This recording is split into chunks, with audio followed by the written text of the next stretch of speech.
media kelompok kami yang berjudul Analisa Rekomendasi Saham pada Sektor Industri Barang Konsumsi Tembakau pada tahun 2024. Di sini ada beranggotakan 4 orang. Di sebelah kanan saya ada Dede Iqbal, sebelah kiri saya ada Haifa, dan di sebelahnya lagi ada Alisa.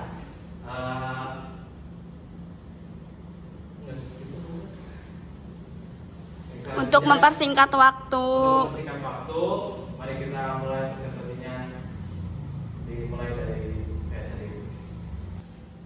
Di sini yang pertama adalah latar belakang berdasarkan data Kementerian Perindustrian CNBC Indonesia 2023 pada tahun 2019, industri hasil tembakau mampu mempekerjakan 5,98 juta pekerja yang tersebar di sektor perkebunan, manufaktur, dan distribusi. Industri hasil tembakau juga menjadi salah satu penopang penerimaan negara melalui setoran cukai dan pajaknya. Sektor industri barang konsumsi tembakau di Indonesia memainkan peran penting dalam perekonomian nasional, baik dari sisi kontribusi terhadap pendapatan nasional bruto atau PDB maupun penerimaan pajak. Identifikasi masalah yang pertama, bagaimana analisa fundamental perekonomian makro pada tahun 2024, bagaimana analisa fundamental industri pada konsumsi tembakau tahun 2024, dan yang ketiga, bagaimana analisis fundamental perusahaan industri barang konsumsi tembakau tahun 2024, dan yang terakhir, bagaimana analisa teknikal harga saham perusahaan industri barang konsumsi tembakau 2024. Dilihat dari pendekatan analisis fundamental makroekonomi, analisis dimaksudkan untuk mengetahui pengaruh kondisi perekonomian secara agregat atau makro terhadap kondisi pasar modal yang akan mempengaruhi keputusan investor. Salah satu variabel makroekonomi yang dapat dijadikan indikator pengukuran pertumbuhan ekonomi adalah dengan melihat nilai variabel produk domestik bruto atau PDB yang tercermin dalam indeks pertumbuhan ekonomi. Dalam kondisi pertumbuhan ekonomi yang kuat, perusahaan cenderung mengumumkan ekspansi atau proyek investasi baru sebagai sinyal positif bahwa mereka berharap untuk memanfaatkan kondisi ekonomi yang menguntungkan tersebut. Namun pada kondisi ekonomi yang kurang menguntungkan, manajemen mungkin memilih untuk memperkuat neraca atau menahan pembayaran dividen. Di sini ada pertumbuhan ekonomi atau PDB mencerminkan pertumbuhan ekonomi suatu negara. Meningkatkan PDB menunjukkan adanya pertumbuhan yang kuat yang dapat meningkatkan permintaan untuk barang konsumsi termasuk tembakau. Ini bisa menyebabkan kenaikan harga saham perusahaan tembakau. Perekonomian Indonesia di bulan 3 2024 mencatatkan pertumbuhan positif dengan PDB mencapai 5,638,9 triliun atas harga berlaku dan 3.279,6 triliun atas harga konstan 2010. Ekonomi Indonesia tumbuh sebesar 1,50% dibandingkan triwulan sebelumnya. Yang kedua ada inflasi. Inflasi adalah kondisi di mana terjadi kenaikan harga barang dan jasa secara umum dan terus-menerus dalam suatu perekonomian selama periode waktu tertentu. Inflasi dapat mengurangi daya beli uang karena harga barang dan jasa menjadi lebih mahal, sehingga konsumsi masyarakat bisa terpengaruh. Inflasi diukur dengan menggunakan indeks harga menjadi lebih indeks harga konsumen atau IHK yang mencerminkan perubahan rata-rata harga barang dan jasa yang dikonsumsi oleh rumah tangga. Inflasi dari tahun ke tahun pada Agustus 2024 dilaporkan sebesar 2,12% atau lebih rendah dibandingkan dengan inflasi di Agustus tahun 2023 yang mencapai 3,27%. Lebih lanjut, nilai inflasi bulan ini juga lebih rendah dibandingkan bulan sebelumnya, Juli 2024 yang sebesar 2,13%. Lalu ada neraca pembayaran. Neraca pembayaran merupakan catatan sistematis tentang semua transaksi ekonomi antara suatu negara dan negara lain dalam periode tertentu. Stabilitas ketahanan eksternal Indonesia menunjukkan kemampuan negara untuk menghadapi dinamika dan tekanan ekonomi global. Hal ini terlihat dari perbaikan pada neraca pembayaran Indonesia atau NPI yang merupakan catatan aliran transaksi ekonomi antara Indonesia dan dunia internasional. Pada triwulan 3 2024, Indonesia berhasil mencatatkan surplus sebesar 5,9 miliar dalam NPI, yang berarti ada lebih banyak aliran masuk devisa ke Indonesia dibandingkan aliran kedua. Sekian. 3. Selanjutnya ada tingkat pengangguran. Tingkat pengangguran di Indonesia cenderung dinamis, kadang turun dan kadang meroket. Gambar tersebut memberikan gambaran tentang kondisi ketenagakerjaan di Indonesia pada Februari 2024. Tingkat pengangguran terbuka atau TPT tercatat sebesar 4,82%, mengalami penurunan 0,63% poin dibanding tahun sebelumnya. Penurunan ini menunjukkan adanya perbaikan dalam penyerapan tenaga kerja, baik di wilayah perkotaan maupun pedesaan. Dari sisi jam kerja, pekerja penuh kurang lebih 35 jam per minggu, berjumlah 93,27 juta orang atau 65,60% dari total tenaga kerja. Sementara itu, pekerja tidak penuh 1-34 jam per minggu mencapai 48,91 juta orang atau 34,40%.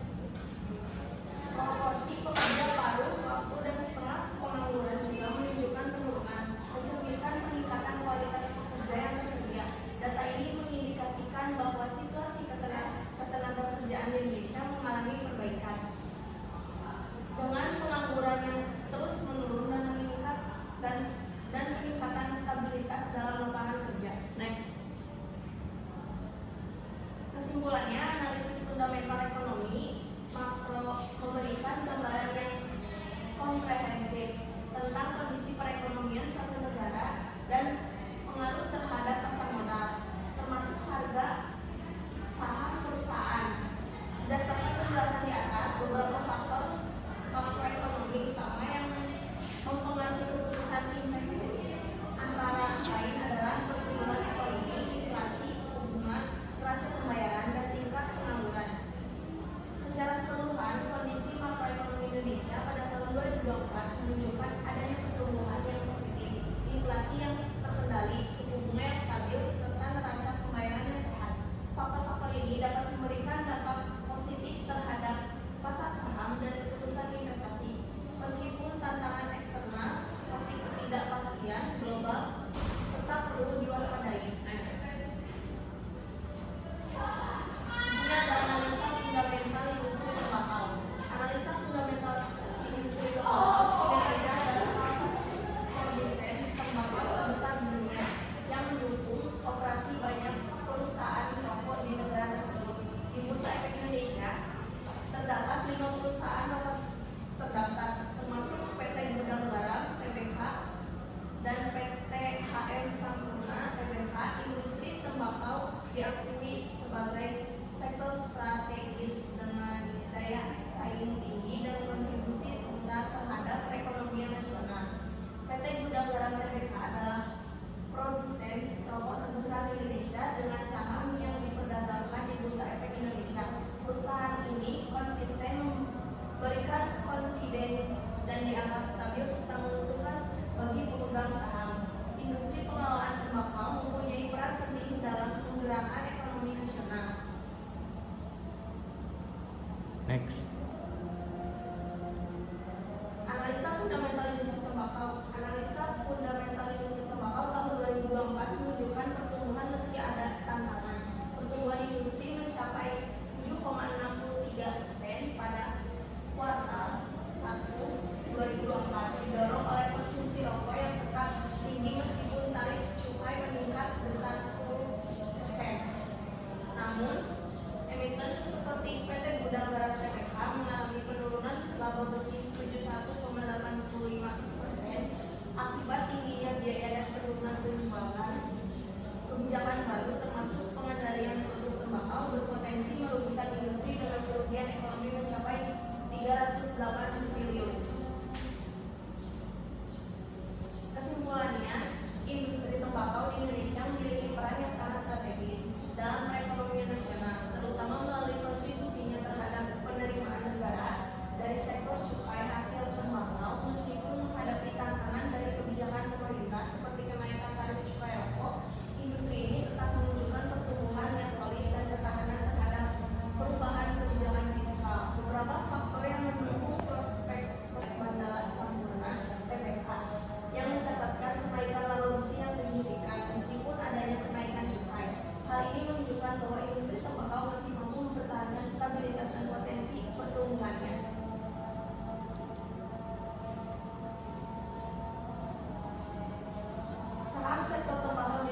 memiliki prospek positif meski menghadapi beberapa tantangan. Pertumbuhan ekonomi yang kuat, inflasi terkendali, dan permintaan yang stabil mendukung industri ini. Emiten besar seperti PT Hanjaya Mandala Sampurna, PT Bidang Garam, PT Wismila Ultimatum Tbk, dan PT Indonesia Pepakot Tbk.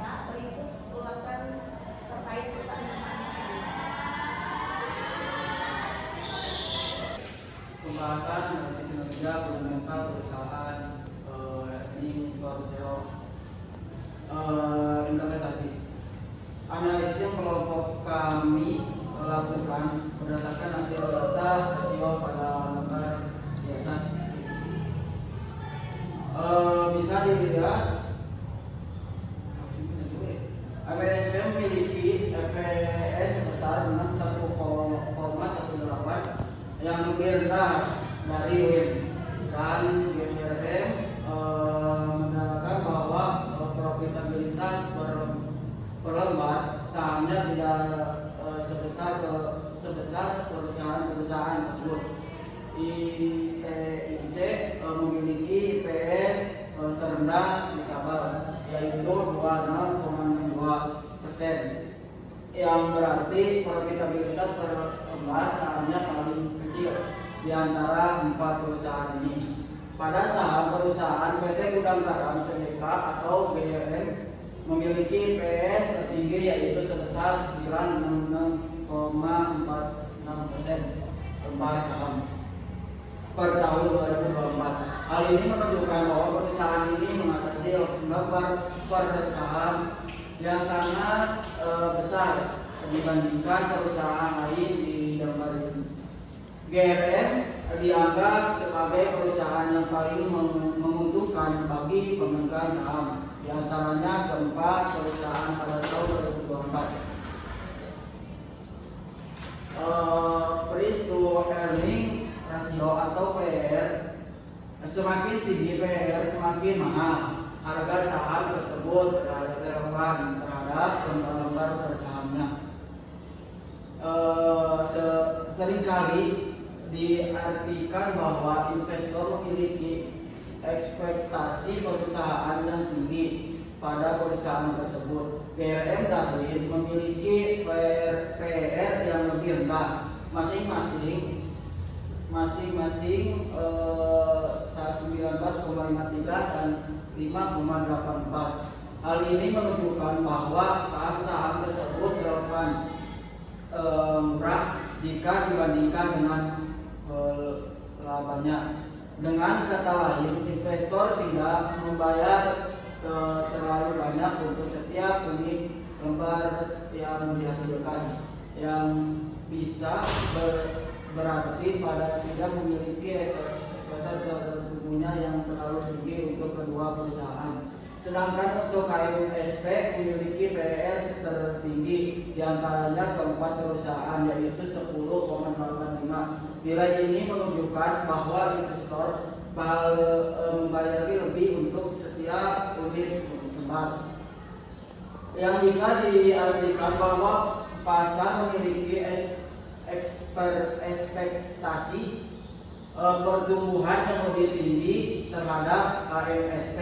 Jadi saham HMSP dinilai lebih mahal relatif terhadap laba yang dihasilkannya.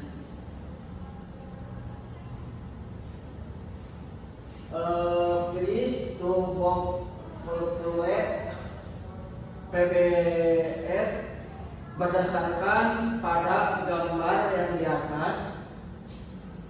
Untuk WIN memiliki PBF sebesar 0,99%, sedangkan HMSP memiliki PBV tertinggi sebesar 2,80%, yang jauh lebih tinggi dari satu.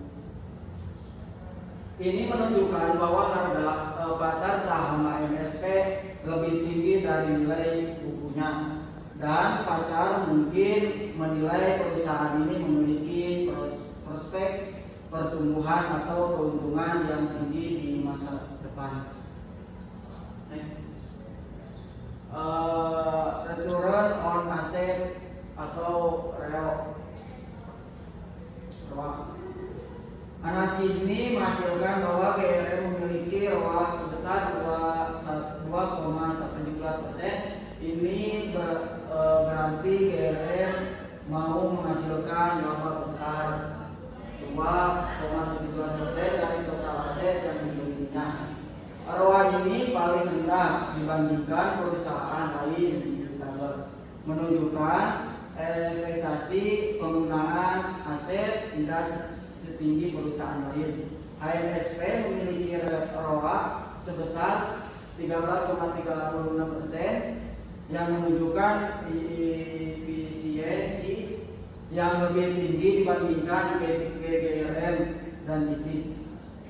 Dengan ROA yang lebih tinggi, HMSP mampu menghasilkan laba banyak ke laba dari asetnya, menandakan manajemen yang efektif dalam menggunakan sumber daya perusahaan. Debit to equity ratio atau DER.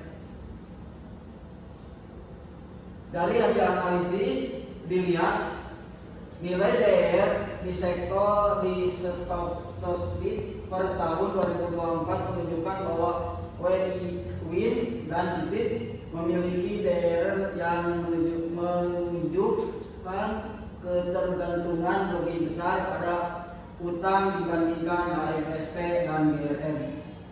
HMSP dan GRM yang mempunyai nilai yaitu 0,02 dan 0,07 yang memiliki rasio DER yang sangat rendah. Hal ini menunjukkan manajemen untuk utang yang konservatif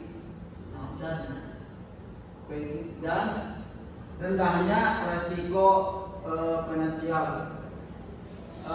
Rasio DER yang rendah menunjukkan bahwa perusahaan-perusahaan ini cenderung memiliki struktur modal yang lebih sehat dengan sedikit ketergantungan pada utang yang mengurangi rasio finansial mereka.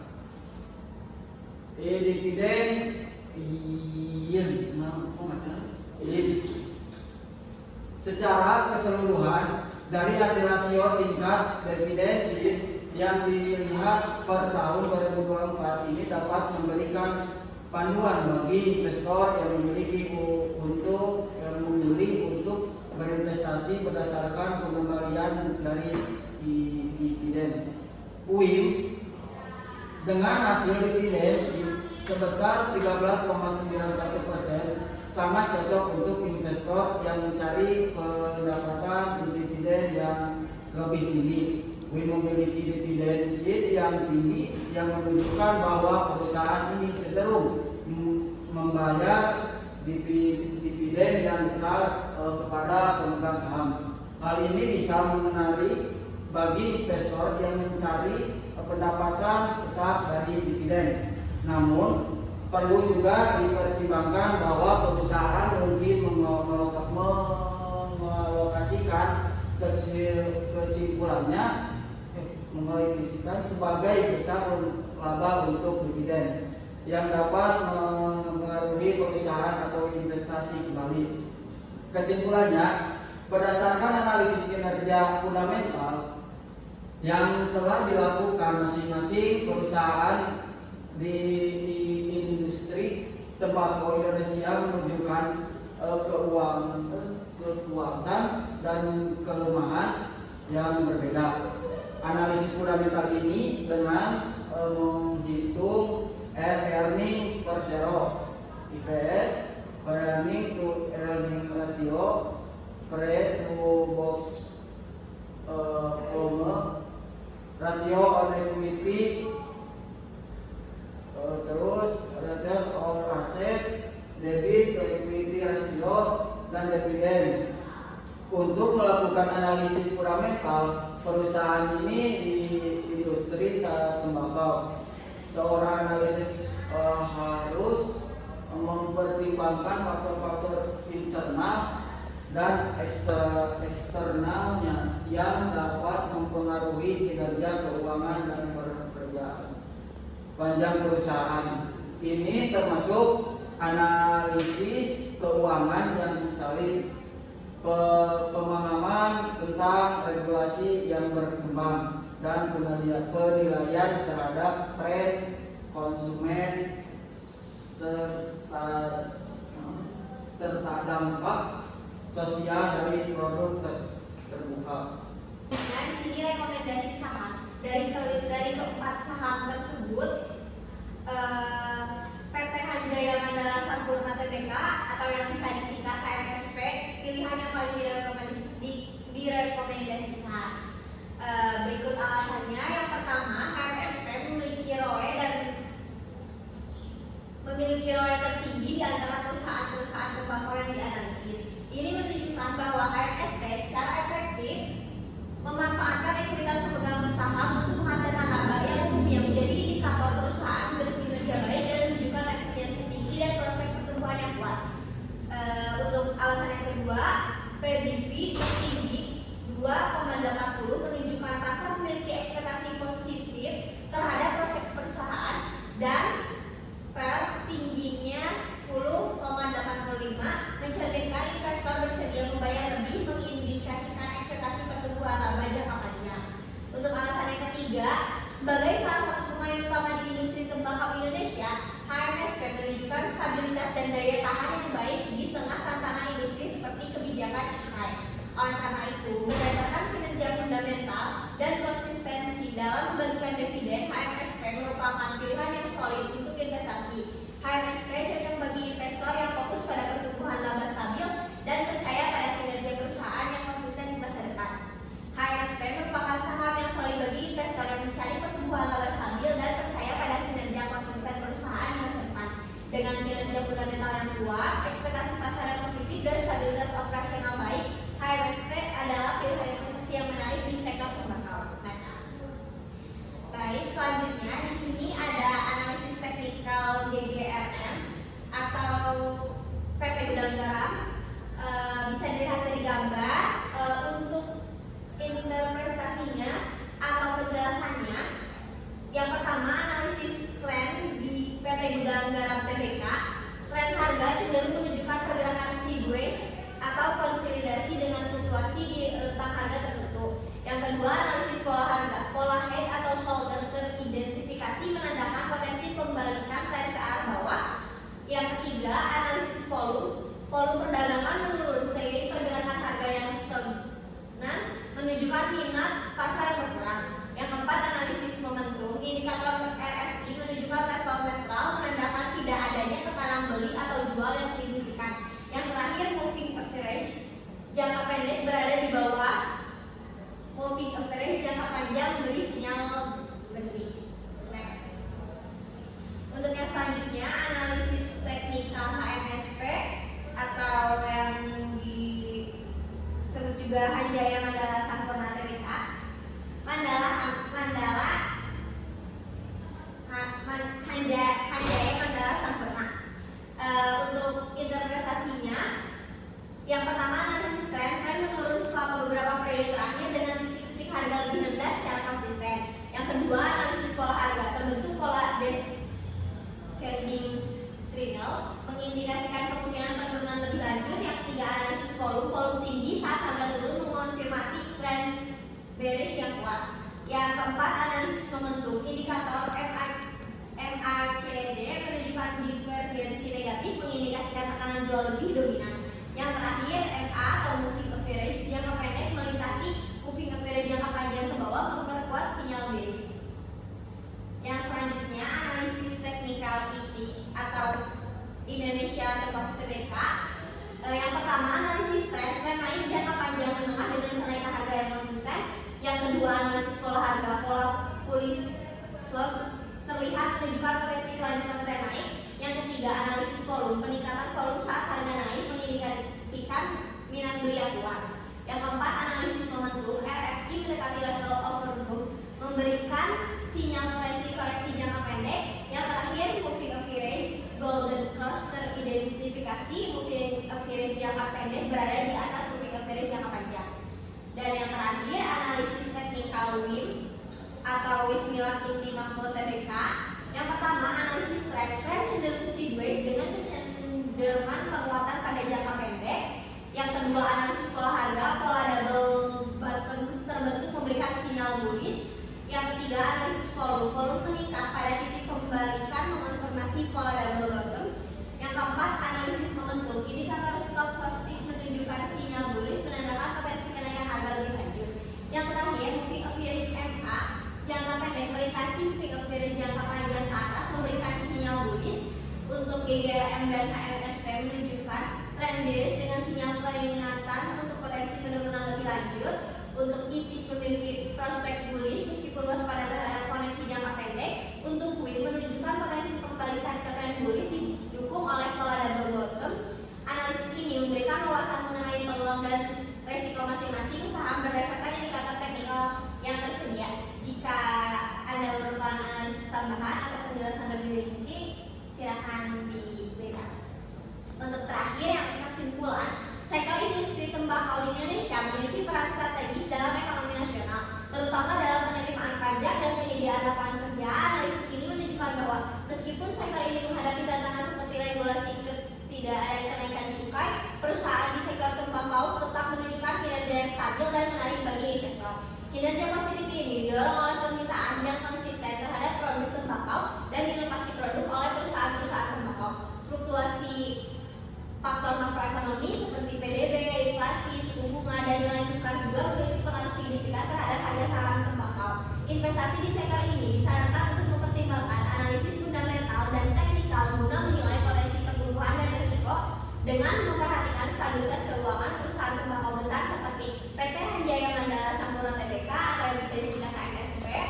Dinilai sebagai opsi menarik karena stabilitas keuangan mereka meskipun tantangan kebijakan dan perusahaan sosial terkait kesadaran kesehatan tetap ada. Sektor ini dinilai sebagai pilihan investasi yang menarik dan tahan krisis dibandingkan sektor lain. Untuk saran, disarankan agar investor mengadopsi strategi investasi yang fleksibel dan selalu memantau perkembangan kebijakan pemerintah terkait cukai dan regulasi kesehatan. Karena hal ini sangat mempengaruhi sektor tembakau, diversifikasi portofolio juga penting untuk mengurangi risiko. Investor dapat mempertimbangkan emiten dengan inovasi produk kinerja keuangan stabil seperti HMSP, serta memanfaatkan momen tertentu seperti pemilu di mana konsumsi tembakau cenderung meningkat.